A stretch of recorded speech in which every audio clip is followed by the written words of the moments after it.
वसा जनसेवेचा. तालुक्यात गाजत असलेल्या 5,25,00,000च्या गतीत जमीन व्यवहार प्रकरणात आता मोठी प्रशासकीय हालचाल सुरू झाली आहे. सिटी न्यूजने या प्रकरणाचा पर्दाफाश करताच मुद्रांक विभागाने थेट संबंधितांना नोटीस बजावत सुनावणीसाठी हजर राहण्याचे आदेश दिले आहेत. त्यामुळे जिल्हाभरात एकच खळबळ आली आहे. केळवद येथील तब्बल 6 हेक्टर 92 आर जमिनीच्या व्यवहारात मोठा गेम झाल्याचा आरोप तक्रारदार सुधाकर खरात यांनी केला होता. त्यांच्या तक्रारीनुसार 16 मे 2024 रोजी 5.25 कोटी रुपयांचा नोटरी करार करण्यात आला होता. त्यावेळी तब्बल 1,75,00,000 रुपये ॲडव्हान्स दिल्याचाही दावा करण्यात आला. मात्र पुढे 22 डिसेंबर 2025 रोजी नोंदवलेल्या खरेदी खात्यात फक्त 1 कोटी रुपयांचाच व्यवहार दाखवण्यात आल्याचा गंभीर आरोप आहे.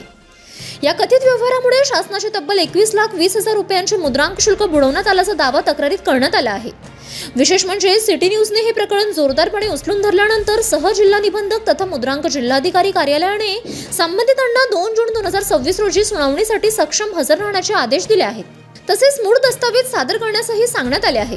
या प्रकरणात आता प्रशासन कोणावर कारवाई करणार, शासन महसुलाला खरोखरच फटका बसला का आणि या व्यवहारामागे नेमकं कोणाचं संरक्षण आहे, याबाबत जिल्हाभरात जोरदार चर्चा रंगली असून पुढील सुनावणीकडे सर्वांचे लक्ष लागले आहे.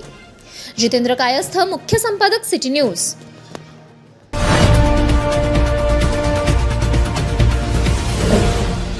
सिटी न्यूज वसा जनसेवेचा.